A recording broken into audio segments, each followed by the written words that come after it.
Great. Thanks, everybody, for coming. Welcome back to week 2.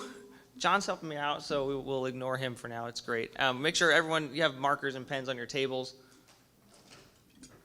This is week 2 of Exile 101, written in Babylon. And I'm excited about this. This is your heads up right now, disclaimer. This is a Bible study class. We're going to study the Bible, and it's going to get a little bit nerdy.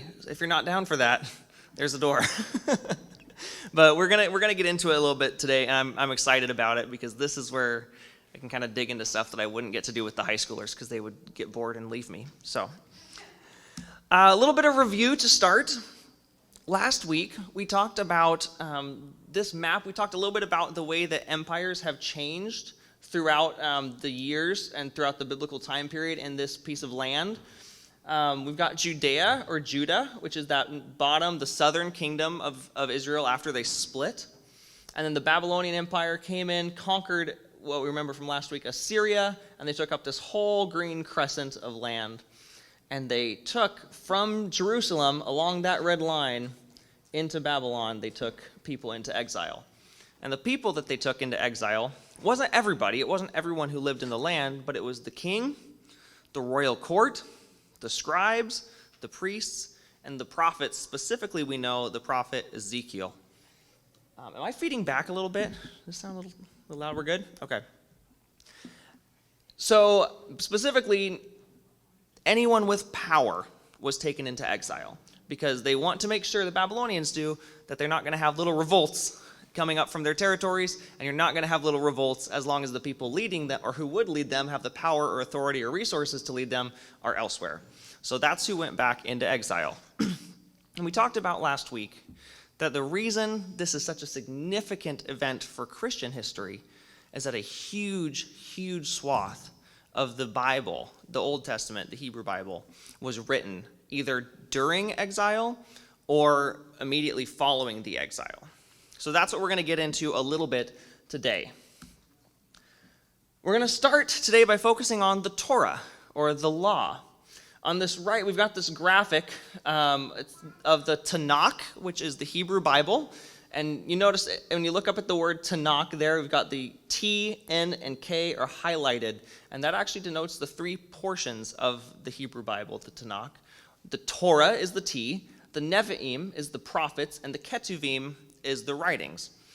Over this class, we're going to talk about pieces from each one of those sections, but today we're going to focus on the Torah, which is the 5 books of Moses.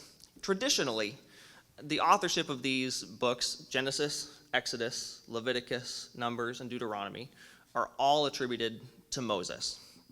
But more recently, in like the last 150 years, scholars that look at the Bible say there's a lot of things going on here that doesn't exactly make sense for it to be one person who wrote this entire thing.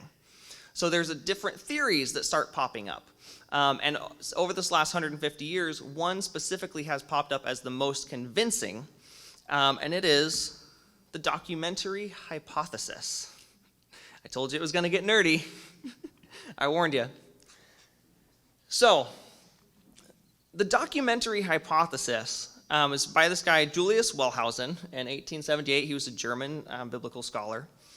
And he posited that the Bible was actually made up from the Torah was made up from 4 different source traditions.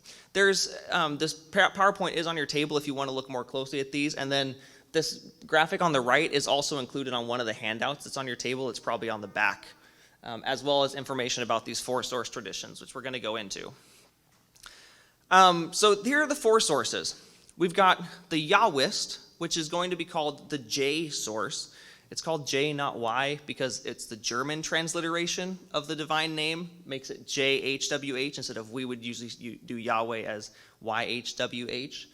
So the Yahwist is the J source, and that was compiled, we're not entirely sure, but it probably originated several hundred years before the exile and continued to be revised and edited up to and during the period of the exile. Then there's the Elohist source, E, and E comes from pre-exile. Specifically, E comes out of the northern kingdom of Israel before they were conquered by Assyria, but after the division of the 2 kingdoms of Israel into Israel and Judah. So that one is almost entirely compiled pre-exile.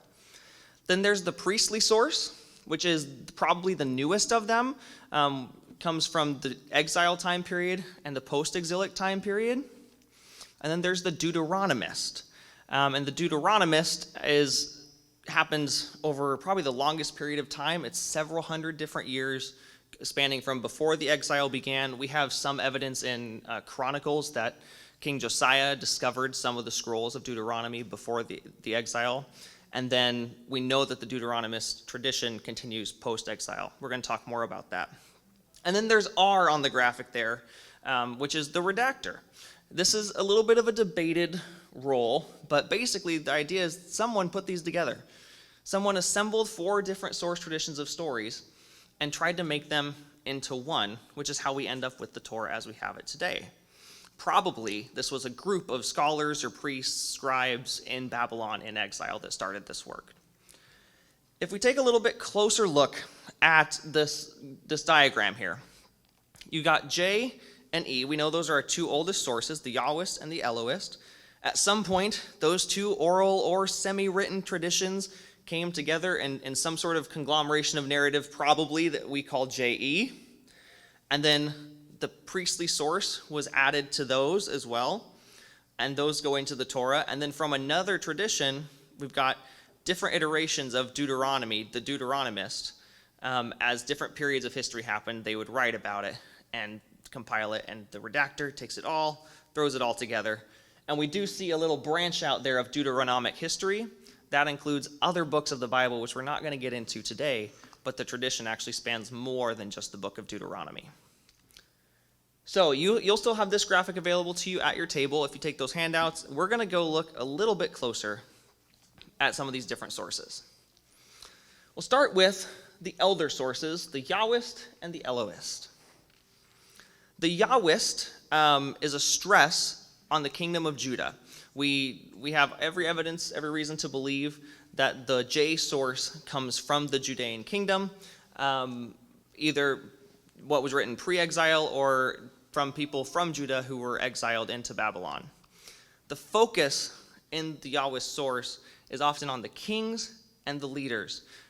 This is probably because when the kingdom split into Judah and Israel, the southern and the north, Judah had Jerusalem, which was the capital, and focusing on the kings and the leaders as the rightful rulers of God's people, because they are the ones on the throne in Jerusalem, would be a really important emphasis to these people.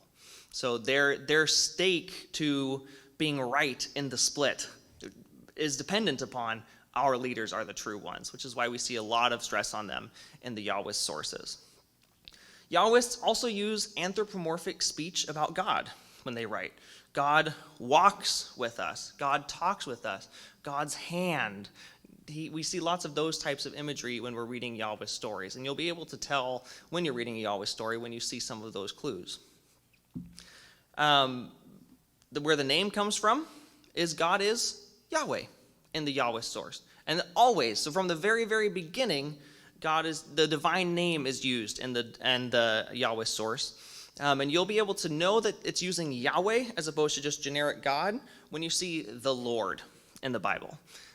There's another word which we'll get into with the Elohist, but Yahweh is always translated the Lord, and Elohim is always translated God. So you can actually see, even in English, which one's being used. The Yahwist uses the name Sinai for the mountain where the 10 Commandments were given that Moses went up on. Other traditions use a different name for that. In fact, Yahwist is maybe unique in using Sinai. And then Jerusalem and the temple are essential to the Yahwist. Again, that claim to being right in the split, in the divide. We have the Holy Land, we have the Holy City, where the one and only temple is the Judean kingdom. That's where this school of thought comes from, and that's why Jerusalem and the temple are going to be emphasized and really focused on in these stories. On the other hand, the tradition coming out of the northern kingdom of Israel is the Elohist. And they are very pro the northern Israel. They focus on the prophetic tradition a lot, which a lot of the smaller prophets come out of the north. So they really lean into that. they use non-anthropomorphic depictions of God. Sometimes they even associate God with animals. We see associations with like the bull as being a strong cultic symbol for God for them. And in this tradition, God talks to us not directly, but in dreams. So we see these stories a lot too. And then they use the name God is El or Elohim until Exodus 3, which is when God reveals the divine name to Moses. So before that time, you'll see just the word God written from this source. But after that time, they'll use Yahweh, which, as a side note, I'm probably saying that wrong. Everyone is probably saying that wrong. We don't know the divine name. We have the transliterated letters from the Hebrew YHWH, but the Hebrew leaves the vowels out. So I'm going to go with Yahweh. That's the most common way we say it, but I don't know that that's right. But the Elohist will call God El or Elohim until Exodus 3. They also use Horeb, the name, instead of Sinai. Most people agree that Horeb and Sinai are the same place. There are minority traditions that think we're talking about potentially different mountains, one of them being in the northern kingdom as opposed to Sinai being in the southern kingdom, as a different kind of claim to your cultic heritage. And your right to the history. Well, does the history happen in my land or in your land? But it does seem like Horeb and Sinai are actually the same place.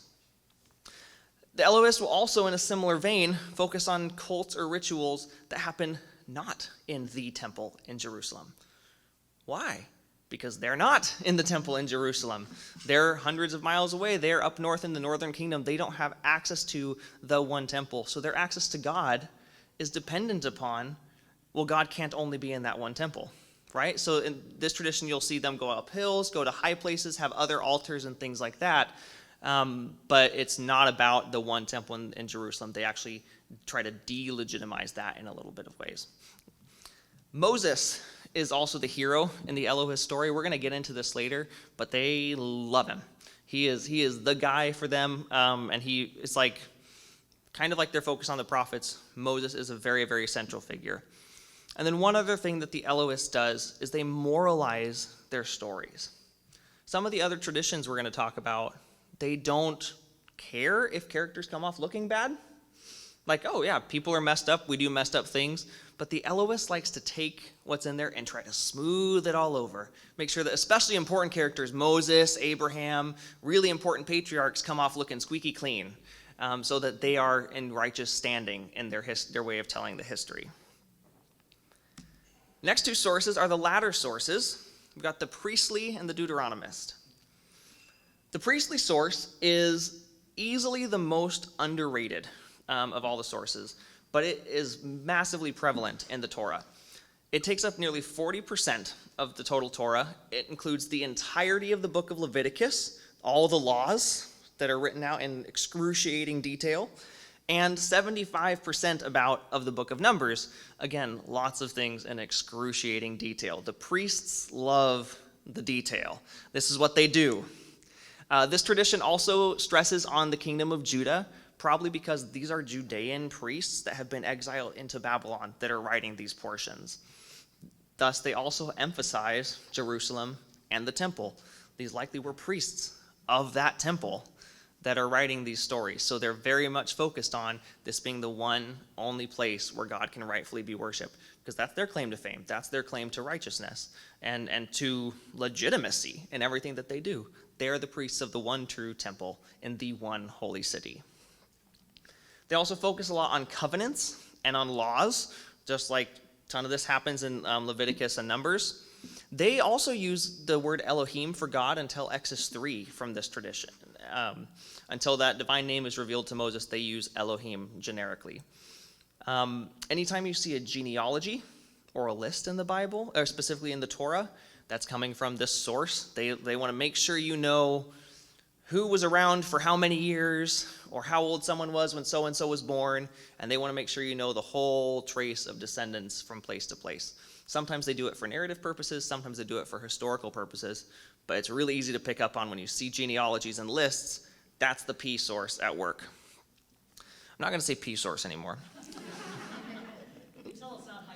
Yeah, exactly. Yeah, I was like, that didn't get a laugh. Something's not right.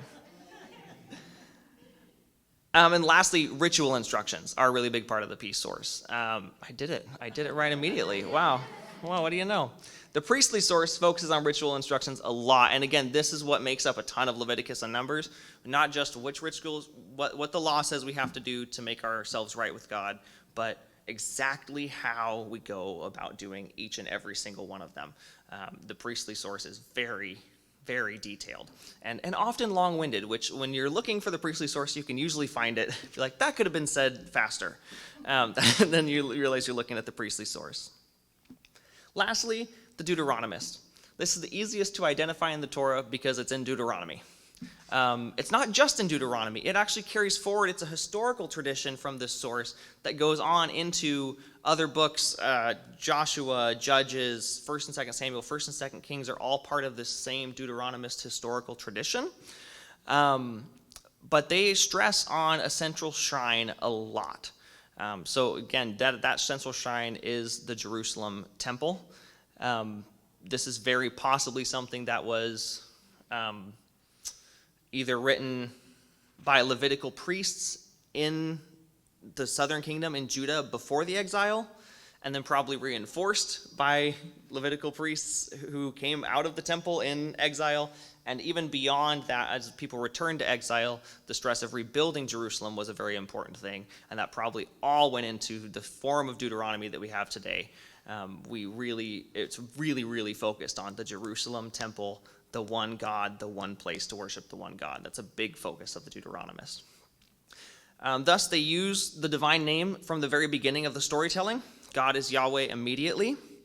They also have a moralistic approach typically to stories, trying to kind of smooth things over, make things make sense in a way that you can feel good about it. It's kind of like history told a few years later when you're like, let's try that again in a way of telling the story that will be helpful for us this time.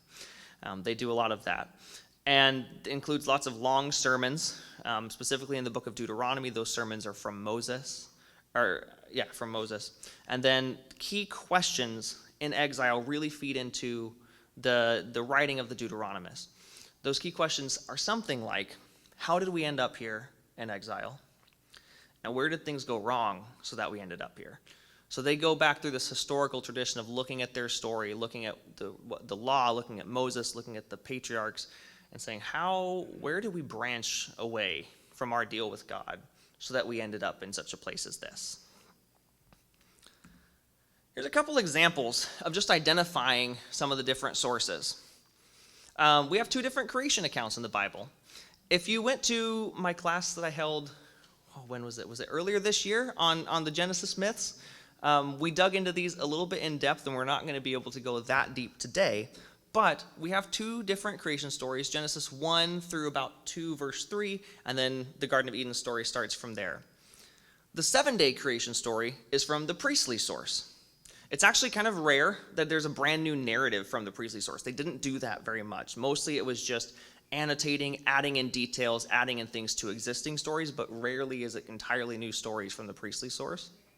But there's some evidence for this.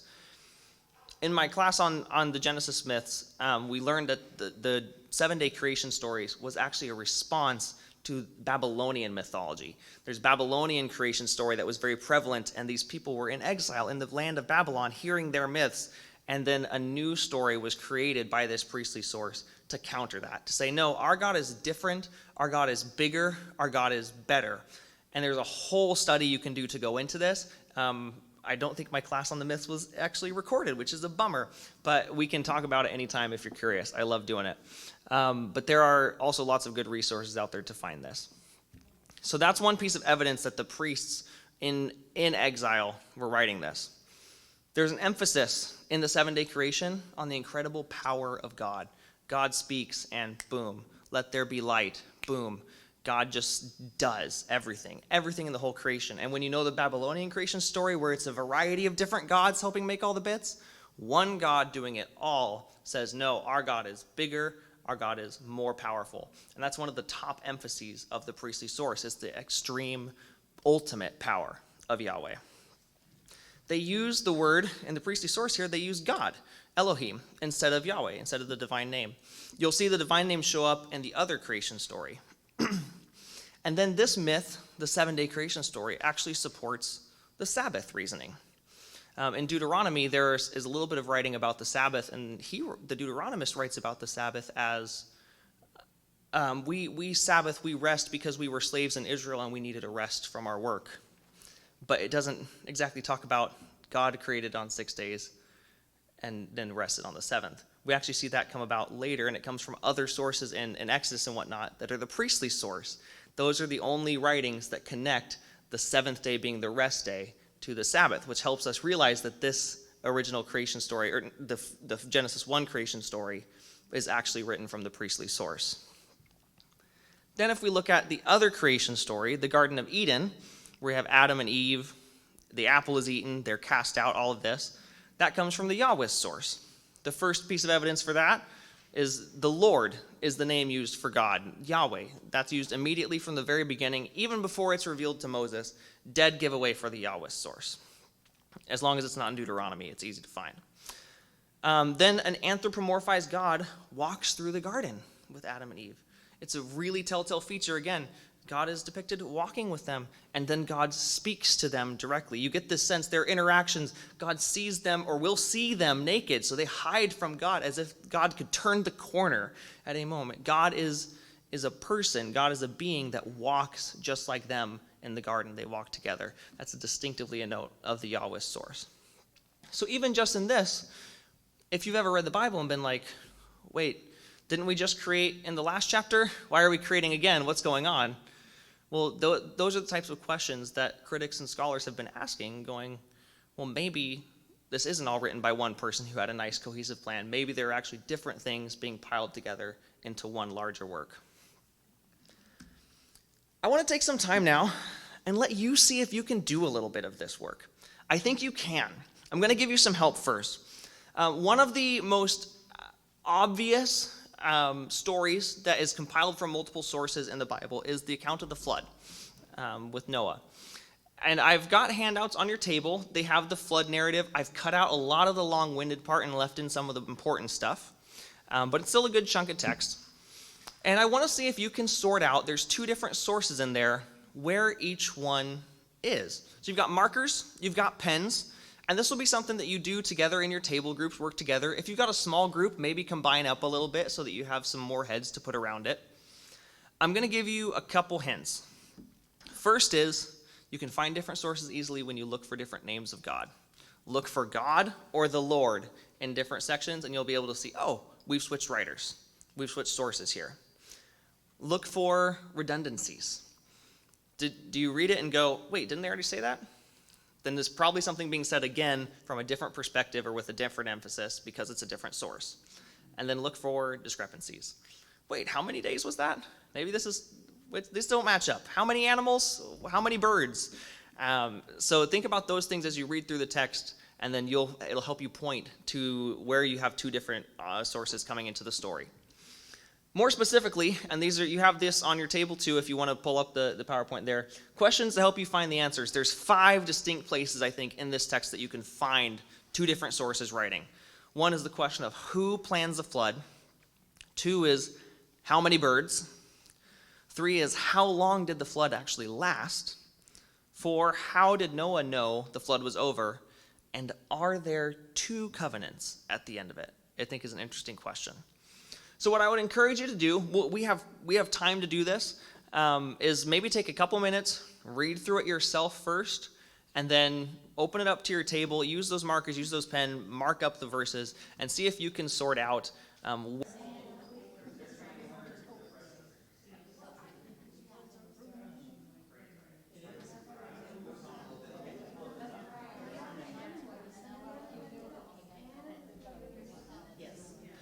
All right, let's wrap it up. If you're not finished, that's okay. This is a big chunk of text, but we have more to get to. So let's see what we discovered. Somebody out there who, I've got a microphone that I'll run around to you. But what do we find out to answer the first question? Who plans the flood? Anybody who discovered that one? That's the low-hanging fruit. There you go. The Lord. The Lord. the Lord in Genesis 6:5, and then in verse 13, God. Okay. So we see the switch there from the divine name Yahweh to Elohim, the generic name for God. Yes. What about the next question? How many birds? Who got that one? Over here?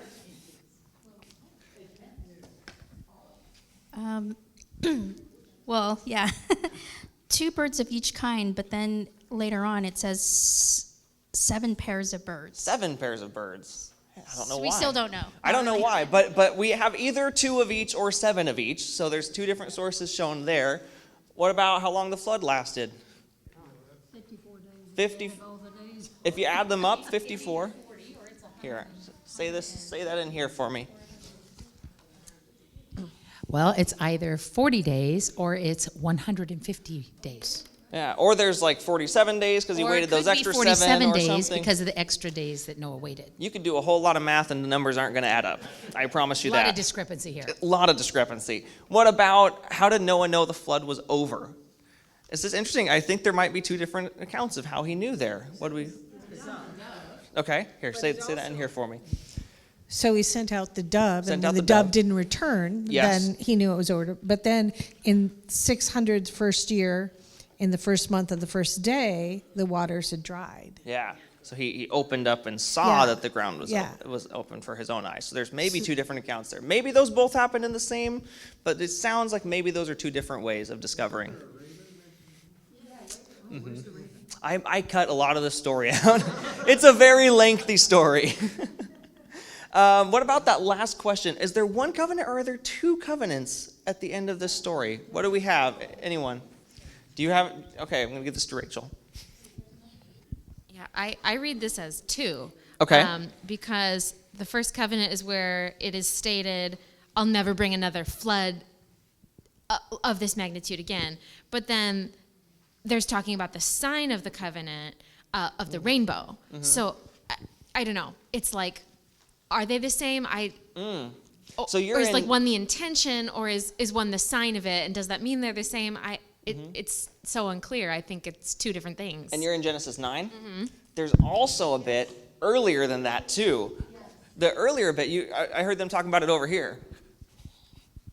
What'd you learn about the how those 2 work together? What do you think? Well, that first one, he says, I will establish my covenant with you, and that's the one where he's saying, I'm not going to destroy you and your descendants. You've got to come into the ark. So It's just to Noah. He's that's just talking to Noah. It's not So maybe this is in Genesis 6 near the beginning when God's setting up the flood story. because later the other one says, then God said to Noah and his sons, and your descendants, and every living creature, and he goes on and on and on. Yeah. So this is a priestly list. And at the end of Genesis 8 there, we've got this line, I'll never again curse the ground because of humans, for the inclination of the human heart is evil from youth, nor will I ever destroy every living creature as I have done. Similar, You could break that last one into 2 covenants, perhaps. they maybe would be. Yeah, it definitely ties it back in together. So you're saying the author of Genesis 6 and that portion of Genesis 9 are probably the same one because they're rounding out that story. Yeah. What you got, John? And from a previous Bible study I did, someone pointed this out, and I remember always learning this as a kid, that the rainbow was a sign for us. But if you read, this is God talking. I will remember my covenant that is between me and you. So the rainbow is a sign for God to remember. Yeah. Oh, interesting. I love that. There's a lot going on in this little story, huh? I think it's pretty cool. It's your favorite Bible story? Brutal one. Brutal. We're going to use the rest of our time and get as far as we can here looking at some more examples of some more convoluted evidence that there are multiple sources at play in biblical narratives. I want to talk about some sister wife stories. Yeah, sister wife stories. There's 3 of them in Genesis, and they're a little bit strange. There's a common thread. It's in Genesis 12, Genesis 20, and Genesis 26. The common thread is, to a foreign ruler, one of the patriarchs says his wife is actually his sister because he's afraid that because she's so beautiful, someone will kill him to take her as their own wife. So you got to get the husband out of the way to take the woman as your wife. So in Genesis 12, this happens with Abraham and Sarah. They go down to Egypt during a famine, and Pharaoh takes Sarah as his wife. And by all accounts, literally, physically, biblically, takes Sarah as his wife. And the Lord then afflicts Pharaoh with plagues as a result of his actions, which leads to Pharaoh realizing, hey, she wasn't your sister, was she? And then in Genesis 20, the next story, Abraham and Sarah again, but this time they go to Gerar, and there's a king there named Abimelech, and he takes Sarah as his wife. But God stops Abimelech from sinning by appearing to him in a dream. Classic Elohist story. Abraham then is justified in his fear. He explains to the king, this was the right decision because I was so scared that someone would kill me. And then he goes even further and he says, now technically she is my sister, which is not the defense he thinks it is. But he explains, no, Sarah, she was my dad's daughter, but not my mom's daughter. So she is technically my sister. I didn't lie to you, king. I'm not a liar. We see the smoothing over of the story that the Elohist likes to do. He wants to make everyone look nice and squeaky. And then, apparently, it just throws us in at the very end of the story, but Abimelech's wives were healed of their infertility, which God had caused on account of Abimelech taking Sarah as his wife when she was, in fact, someone else's wife. That's just tacked on the end there. But everything is wrapped up in a nice, tidy little bow. Everyone's happy. No one did anything wrong. It was just a big misunderstanding, and we're all on our way and able to have more babies. And then, in Genesis 26, we see a very similar story to the last one, except this time it's Isaac and Rebekah, Abraham and Sarah's descendant. They settle in Gerar, and they go to King Abimelech. And it says that the king sees Isaac with Rebekah after he's already been told, this is my sister. Now, the translation that we have in our Bibles will literally say, King Abimelech sees Isaac fondling Rebekah and says, what's going on here? He says, that's not your sister. But as a result of that in the Yahweh source, we see Abimelech gets afraid for his people, and he says, anyone who touches this man or his wife will be put to death. And it's this sign of like peace that gets put upon Isaac and Rebekah as they go into their settlement in this land.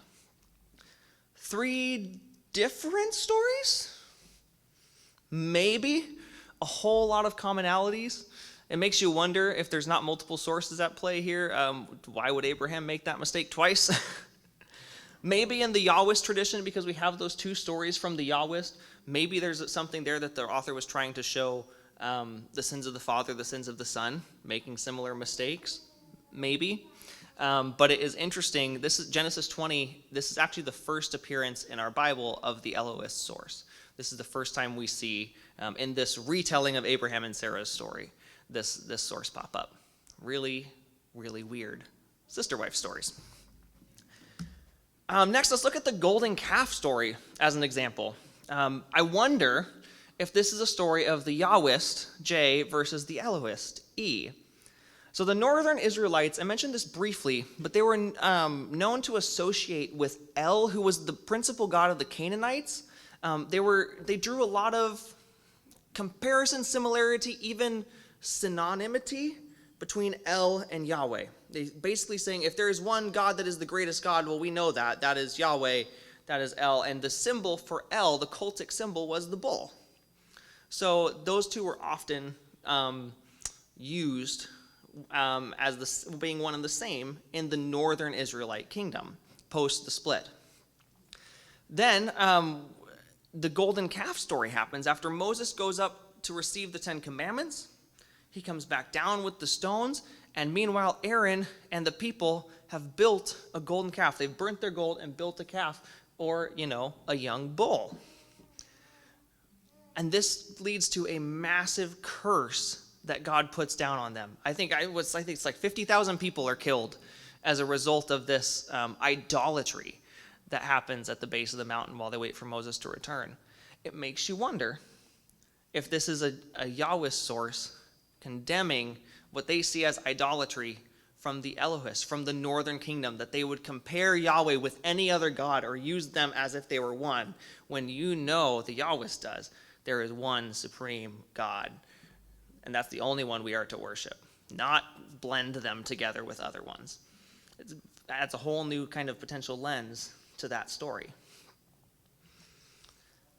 Another one where we see the Elohist popping up is in exiting Egypt, the story of the 10 plagues.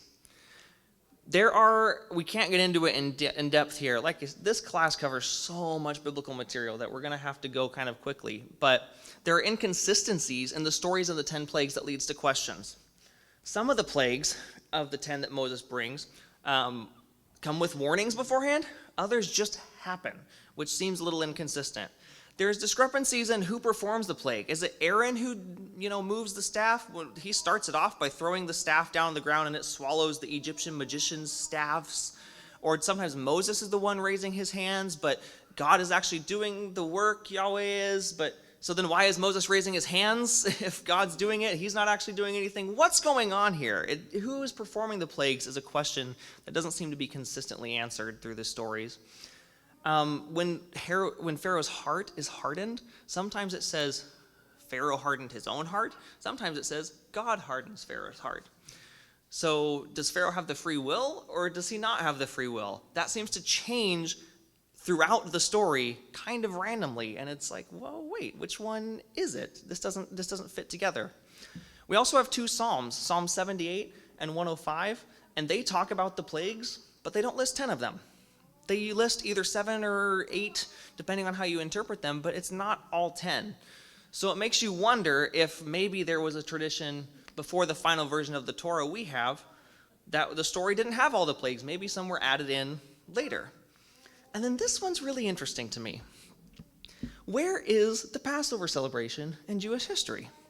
Because the Passover comes as a result of the final plague, the death of the firstborn, right? When the angel of death passes over the houses of the Israelites, they've put blood on their doorposts to mark themselves as safe.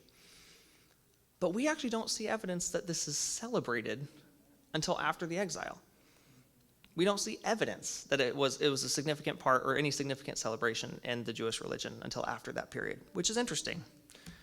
So here's one theory that I've seen that's really compelling, which is that somehow E's plague story is embellished by the priestly source, or maybe the Yahweh source, but probably the priestly source.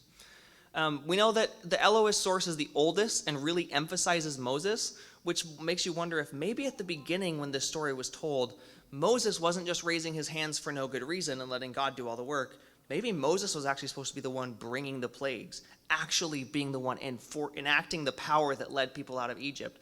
That would fit really well with how highly the Elohist views Moses.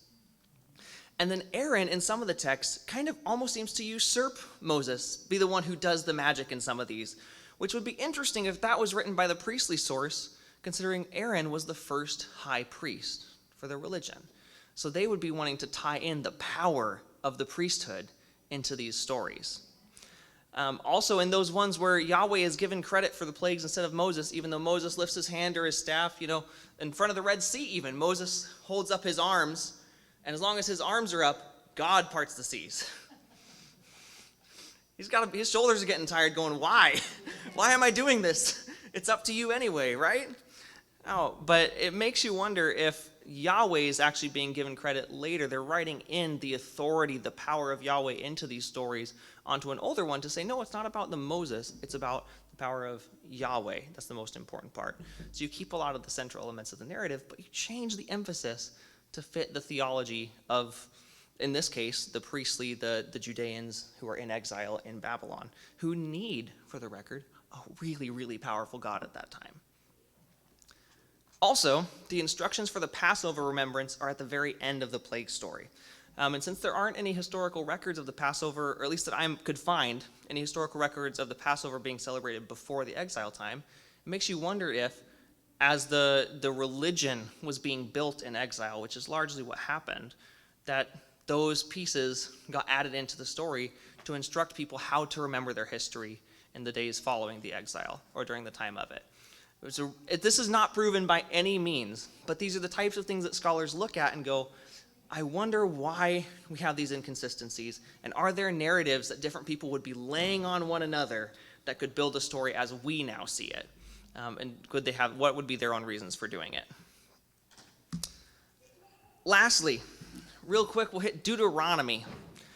This is mostly just a teaser for next week. You'll have to come back to see most about Deuteronomy, because it does a disservice to talk about the Deuteronomistic source.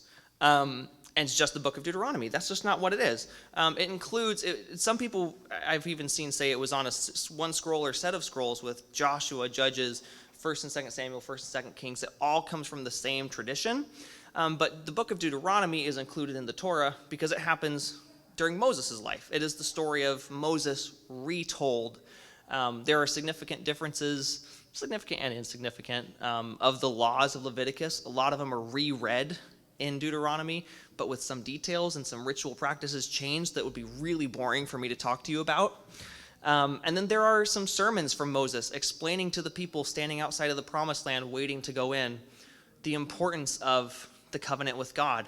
And even he hints in chapter 29 of Deuteronomy, Moses hints at him, he's like, I know you're going to mess up. Like when you break this covenant, he doesn't say, he moves out of hypotheticals and says, when you break this covenant, God is going to do this to you, and you are going to end up in exile in a foreign land. It's foreshadowing the whole thing that's coming on, which really sets up the Deuteronomist tradition, which is asking these questions and looking at history through those lenses. This is what we're going to dive into next week, and we'll spend a lot of time in 1st and 2nd Samuel, 1st and 2nd Kings, but they're asking this question in exile. Why are we in trouble with God? Where did we go wrong? And then when they look back at their history and they go to tell that story, they're going to tell the story in a way that reveals, here's where we got off track, so that the readers can know and do better in the future. So that's the 5th book. It kind of stands on its own. And the 4th tradition, 5th book, 4th tradition, it stands alone in the Torah. Really, it doesn't intermingle with the others, but it intermingles a lot with other significant sources that are coming up in our future weeks. Any questions? No test. There's no test. But you do have handouts, which I hope are helpful for notes. You take home the slideshow, take home whatever you need. And if there's not enough to go around, send me an email, and I'd be glad to send you more resources. We'll talk history next week. Thanks, everybody.